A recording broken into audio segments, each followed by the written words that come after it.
To the next one we go, we have Florida traveling to Kentucky to play the Wildcats. In Lexington, the Wildcats are 4-0. Have they looked like themselves? Some people think yes, some people think no. But Florida has kind of maybe gotten their feet under them a little bit. They'll now travel for an SEC East battle. Parks, you have this one. Talk about it a little bit for us. Yeah, so kind of a weird spot here with 4-0 Kentucky being unranked and getting a ranked Florida team on the road coming in. Florida's really had tough tests on their schedule this far, and that's what Kentucky hasn't had. That's why they're not ranked. Florida obviously lost to Utah to start the year, and then they beat Tennessee in week 3. However, I'm not sure if many people know this, but they only beat Charlotte this weekend 22-9. So it wasn't the most impressive thing. Maybe it was an overlooked spot where they're looking forward towards this Kentucky game. But Kentucky just kind of rolled through their opponents outside of Eastern Kentucky. They've also had a slip up where they only beat Eastern Kentucky 28-17. Now, if you go back, does that tell the story of that game? Who knows? But this Kentucky team's for real, man. They have some weapons on the outside. They're going to be exciting to watch. I think Tavion Robinson has a big day. But both defenses have been splendid this far through the season. They both defend the rush incredibly well. When looking at both of these defenses, Florida gives up 82.5 yards on the ground a game, and Kentucky only gives up 77.5. So really, really good rush defenses on both sides of the ball. I think you're going to need to see more of a Graham Mertz impact through the air for this Florida team to be successful on the road.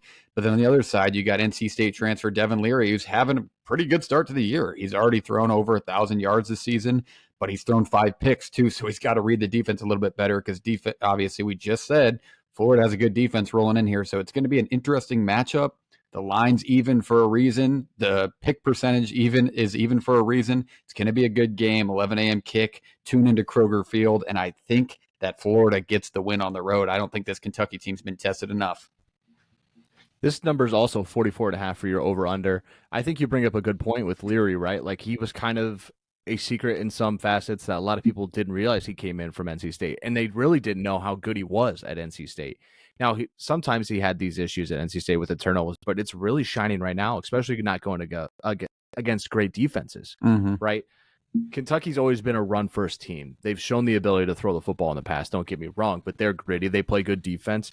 It seems like Napier and this Florida team have kind of grown to be very similar, right, in the way they do things. I think Leary's the better quarterback, but I think Mertz has grown more in these 4 games that they've played. He's been challenged more, like you were saying. This is going to be an interesting one because you kind of look at the East and you're like, well, who's number 2? Right? Is it Tennessee? Is it Florida? Is it Kentucky? Missouri. Like, you could kind of go down the list. Is it Missouri? Yeah. I mean, it's kind of open over there. And so I think this will tell you a ton, but it's going to be, this one might be one that I'm like, there's no way I'm getting near the betting line on one of these games. Yeah, no, this one's so 50-50. Even the defenses, both in total offense, total defense, on both sides of the ball, were almost dead even. It was a crazy split. Yeah. I think Kentucky gives up a little bit more through the air, so that's why I think Mertz makes a bigger impact this weekend. But on paper, it's an almost impossible pick to make. It's basically you just pick one and hope for the best. 100%. I don't know if I'm looking at this game from 5,000 feet, like I'm just looking down. You got a short home favorite or a pick-em situation with Kentucky in a year where people thought they were the guaranteed number 2 in a lot of situations. They're now getting challenged for the first time. Florida's been challenged a couple of times.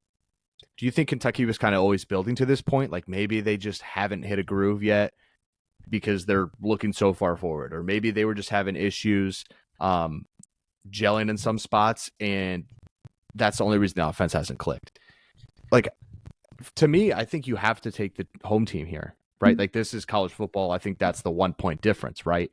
Does Mertz really go into Lexington and play really good football and doesn't turn it over? I don't know.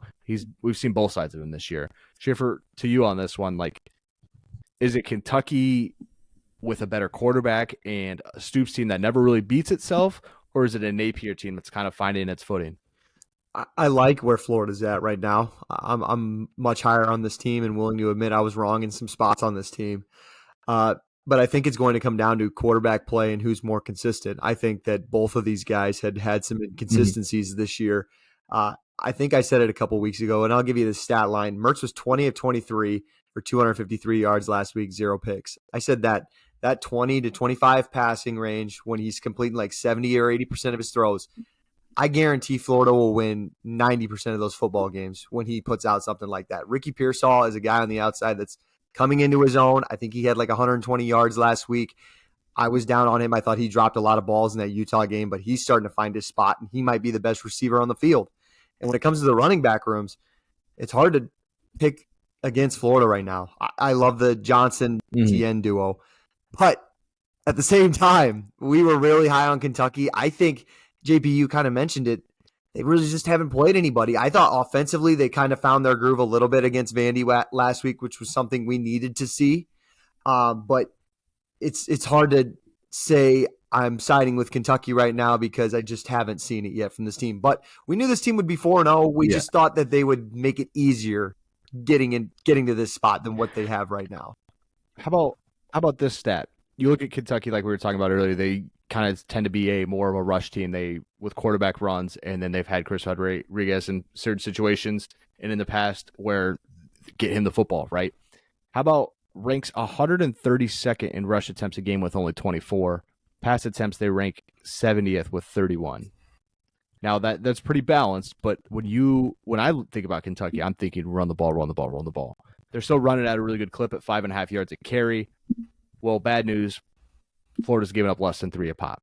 The tail of the tape's going to be who runs the football in this game. Reese, anything to add on this one? Do you have a pick for it? I'm going to go with Kentucky for this one. He bet against that home team. I really want to take Florida too, but I'm going to take the home team as well. I'll take Kentucky. 2-2 split? Yeah, I just like that. Schaefer? I'll admit I'm wrong. I think Florida's going to get this one done. 2-2, baby. There it is. 2-2 split right there. Kansas